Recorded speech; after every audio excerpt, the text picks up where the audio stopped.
राम मंदिर को लेकर ऐसी खबर आई, सारे विरोधी निपट गए। उधर सीएम योगी ने श्री कृष्ण जन्मभूमि पर अखिलेश को फंसा दिया क्या? यूपी चुनाव के पहले ओवैसी और मायावती ने ऐसा क्या किया कि योगी की जीत पक्की हो जाएगी क्या? इस वक्त उत्तर प्रदेश की राजनीति में गजब हलचल है। सीएम योगी से लेकर अखिलेश यादव और मायावती फुल एक्टिव हैं। इस बीच संघ प्रमुख मोहन भागवत भी यूपी में है। उधर ओवैसी भी यूपी की राजनीति में अपनी जगह देख रहे हैं। लेकिन इस हलचल के बीच यूपी की राजनीति के केंद्र में एक बार फिर से अयोध्या और मथुरा आ चुके हैं। आज आपको बताऊंगा कि राम मंदिर पर ऐसी क्या खबर आई है कि सारे योगी के विरोधी और विपक्षी निपट जाएंगे। उधर सीएम योगी ने कृष्ण जन्मभूमि पर अखिलेश यादव को फंसा दिया है क्या? ओवैसी क्या प्लान बना रहे हैं? मायावती ने ऐसा क्या कर दिया जिससे सीएम योगी की जीत पक्की हो जाएगी क्या? आज आपको सब बताने जा रहा हूं। लेकिन पहले बात सीएम योगी और अखिलेश यादव के बीच सियासी लड़ाई के नए राउंड की। अयोध्या में राम मंदिर के निर्माण और काशी विश्वनाथ कॉरिडोर के बाद अब बीजेपी का फोकस मथुरा पर है। बीजेपी के नेता लगातार कहते रहते कि मथुरा में कृष्ण मंदिर जरूर बनेगा। वहीं अखिलेश यादव आरोप लगाते हैं कि बीजेपी चुनाव के लिए राम और कृष्ण के नाम का इस्तेमाल करती है। बीजेपी का धर्म और हिंदुओं से कोई लेना देना नहीं है। लेकिन अब सीएम योगी ने अखिलेश यादव को फंसा दिया है। टाइम्स नाउ नव भारत के विकसित भारत समृद्ध यूपी सम्मेलन में उन्होंने कहा कि अखिलेश यादव को मथुरा में श्री कृष्ण जन्मभूमि मंदिर के लिए आगे आना चाहिए। यानी सीएम योगी कह रहे हैं कि अखिलेश को मथुरा में मंदिर के लिए खुद आह्वान करना चाहिए, जिससे लोग उनकी बात पर भरोसा कर सके। सुनिए एक बार सीएम योगी। शुद्ध नियत से बनाते हैं तो अवश्य जाता है, लेकिन नियत साफ नहीं है। लेकिन मैं उनको बधाई दूंगा, देर आए दुरुस्त आए। आखिर उन्होंने मंदिर बनाया ना, लेकिन मैं उनको इस बात के लिए ऑफर दूंगा, श्री कृष्ण जन्मभूमि के लिए भी कुछ आगे की तैयारी के लिए आगे बढ़े। वह करेंगे तो लोग वो करेंगे, उनको आह्वान करना चाहिए। मथुरा में श्री कृष्ण मंदिर और अयोध्या में राम मंदिर, ये दो ऐसे मुद्दे हैं जिन पर अखिलेश यादव फंस जाते हैं। राम मंदिर की प्राण प्रतिष्ठा के कार्यक्रम में अखिलेश यादव नहीं गए थे। इंडी गठबंधन के कई नेताओं ने तो राम मंदिर की जगह अस्पताल या स्कूल बनाने तक की बात कह दी थी। यह भी पूछा जाता था कि राम मंदिर बनने से हो क्या जाएगा? क्या राम मंदिर बनने से रोजगार मिलेगा क्या? इसी तरह के सवाल पूछने वालों को अब जवाब मिल गया है। आईआईएम लखनऊ की एक स्टडी से पता चला है कि राम मंदिर बनने के बाद अयोध्या की इकोनॉमी किस तरह से रॉकेट बनी। आईआईएम लखनऊ की स्टडी इकोनॉमिक रिनेंस ऑफ अयोध्या के मुताबिक राम मंदिर में प्राण प्रतिष्ठा के बाद टूरिज्म, रोजगार, निवेश और रेवेन्यू में तगड़ा उछाल आया है। प्राण प्रतिष्ठा के बाद 6 महीने में 11 करोड़ श्रद्धालु अयोध्या पहुंचे। अनुमान है कि सालाना 5 से 6 करोड़ श्रद्धालु अयोध्या आएंगे। अयोध्या में स्थानीय कारोबारियों की इनकम 5 गुना बढ़ गई है। पहले 500 रुपए प्रतिदिन कमाने वालों की आय अब 2500 रुपए प्रतिदिन तक चली गई है। राम मंदिर के आसपास प्रॉपर्टी के रेट 5 से 10 गुना बढ़ गए हैं। अयोध्या में 150 से ज्यादा होटल और होम स्टे खुल गए हैं। ऑनलाइन होटल बुकिंग में 400% तक का उछाल आ चुका है। राम मंदिर बनने के बाद यूपी का जीएसडीपी यानी जो राज्य का बजट है वो 11.6% बढ़कर 27 लाख करोड़ से ज्यादा हो गया है। अयोध्या में टूरिज्म से जुड़ी इकोनॉमी 2028 तक 18,000 करोड़ रुपए होने का अनुमान है। अयोध्या में 85,000 करोड़ की विकास परियोजनाएं चल रही हैं। International airport, hi tech railway station और सड़कों का नेटवर्क बनाया जा रहा है। अयोध्या में श्रद्धालुओं की भीड़ से रोजगार और उद्योग को बड़ा फायदा मिला है। आईआईएम की स्टडी का दावा है कि अयोध्या में 6,000 के करीब नए एमएसएमई शुरू हुए हैं। अगले 4 से 5 साल में अयोध्या में 1.25 लाख नए रोजगार पैदा होने का अनुमान। यानी राम मंदिर बनने के बाद अयोध्या की किस्मत बदल गई और इसमें योगी आदित्यनाथ का बड़ा योगदान है।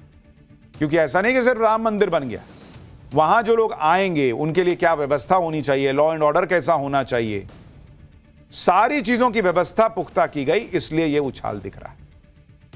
यानी राम मंदिर बनने के बाद अयोध्या में जो लोग पूछते थे कि क्या बदल जाएगा, अब आईआईएम की रिपोर्ट बता रही है कि लोगों की जिंदगी बदल गई। रामलला की कृपा बरस रही है।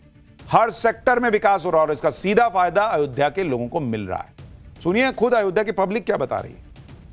जो अयोध्या की जीडीपी है वो पिछले 2 सालों में 2.5 गुना बढ़ी है और यहाँ जो रोजगार का प्रतिशत है वो कम से कम 30 से 40% बढ़ा है रोजगार। देखिए, व्यापार में तो बहुत ही ज़्यादा वृद्धि हुई है क्योंकि पहले की अपेक्षा अब बाहर से आने वाले दर्शनार्थियों की संख्या में बहुत ज़्यादा इजाफा हुआ है। व्यापार भी अच्छा बढ़ा है, काफ़ी होटल्स आ रहे हैं अपने यहाँ जिसकी वजह से बाहर से टूरिस्ट आएंगे, तो टूरिस्ट आ ही रहे हैं। बढ़िया बढ़ गया है। योगी और मोदी जी की कृपा से यहाँ का व्यापार बहुत अच्छा चल रहा है सबका। कई गुना बढ़ा होगा? कम से कम 5, 6, 10 गुना बढ़ गया, मान के चलो। पहले से अब में बहुत ज्यादा बढ़ गया। लगता है अयोध्या की आर्थिक स्थिति बड़ी मजबूत है। हाँ, बहुत मजबूत है यहाँ की।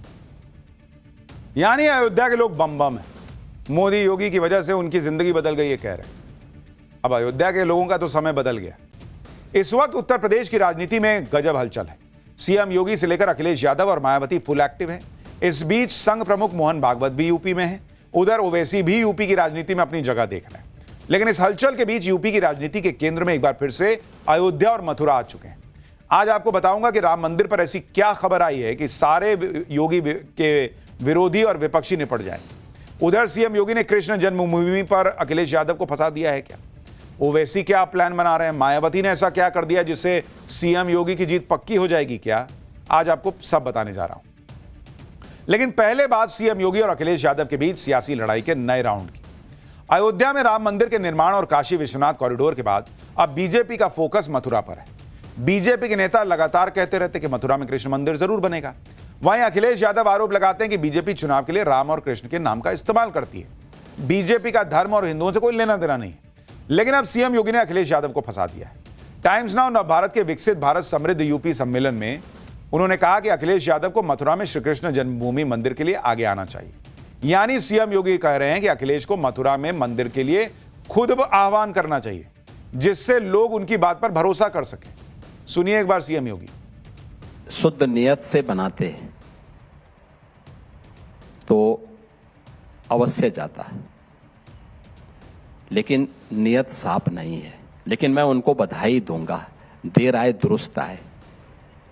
आखिर उन्होंने मंदिर बनाया ना, लेकिन मैं उनको इस बात के लिए ऑफर दूंगा, श्री कृष्ण जन्मभूमि के लिए भी कुछ आगे की तैयारी के लिए आगे बढ़े। वह करेंगे तो लोग वो करेंगे, उनको आह्वान करना चाहिए। मथुरा में श्री कृष्ण मंदिर और अयोध्या में राम मंदिर, ये दो ऐसे मुद्दे हैं जिन पर अखिलेश यादव फंस जाते हैं। राम मंदिर की प्राण प्रतिष्ठा के कार्यक्रम में अखिलेश यादव नहीं गए थे। इंडी गठबंधन के कई नेताओं ने तो राम मंदिर की जगह अस्पताल या स्कूल बनाने तक की बात कह दी थी। यह भी पूछा जाता था कि राम मंदिर बनने से हो क्या जाएगा? क्या राम मंदिर बनने से रोजगार मिलेगा क्या? इसी तरह के सवाल पूछने वालों को अब जवाब मिल गया। IIM लखनऊ की एक स्टडी से पता चला है कि राम मंदिर बनने के बाद अयोध्या की इकोनॉमी किस तरह से रॉकेट बनी। IIM लखनऊ की स्टडी इकोनॉमिक रिनेंस ऑफ अयोध्या के मुताबिक राम मंदिर में प्राण प्रतिष्ठा के बाद टूरिज्म, रोजगार, निवेश और रेवेन्यू में तगड़ा उछाल आया। प्राण प्रतिष्ठा के बाद 6 महीने में 11 करोड़ श्रद्धालु अयोध्या पहुंचे। अनुमान है कि सालाना 5 से 6 करोड़ श्रद्धालु अयोध्या आएंगे। अयोध्या में स्थानीय कारोबारियों की इनकम 5 गुना बढ़ गई है। पहले 500 रुपए प्रतिदिन कमाने वालों की आय अब 2,500 रुपए प्रतिदिन तक चली गई है। राम मंदिर के आसपास प्रॉपर्टी के रेट 5 से 10 गुना बढ़ गए हैं। अयोध्या में 150 से ज्यादा होटल और होम स्टे खुल गए हैं। ऑनलाइन होटल बुकिंग में 400% तक का उछाल आ चुका है। राम मंदिर बनने के बाद यूपी का GSDP यानी जो राज्य का बजट है वो 11.6% बढ़कर 27 लाख करोड़ से ज्यादा हो गया है। अयोध्या में टूरिज्म से जुड़ी इकोनॉमी 2028 तक 18,000 करोड़ रुपए होने का अनुमान है। अयोध्या में 85,000 करोड़ की विकास परियोजनाएं चल रही हैं। International airport, hi tech railway station और सड़कों का नेटवर्क बनाया जा रहा है। अयोध्या में श्रद्धालुओं की भीड़ से रोजगार और उद्योग को बड़ा फायदा मिला है। IIM की स्टडी का दावा है कि अयोध्या में 6,000 के करीब नए MSME शुरू हुए हैं। अगले 4 से 5 साल में अयोध्या में 1.25 लाख नए रोजगार पैदा होने का अनुमान। यानी राम मंदिर बनने के बाद अयोध्या की किस्मत बदल गई और इसमें योगी आदित्यनाथ का बड़ा योगदान है, क्योंकि ऐसा नहीं कि सिर्फ राम मंदिर बन गया, वहां जो लोग आएंगे उनके लिए क्या व्यवस्था होनी चाहिए, लॉ एंड ऑर्डर कैसा होना चाहिए, सारी चीजों की व्यवस्था पुख्ता की गई, इसलिए यह उछाल दिख रहा है।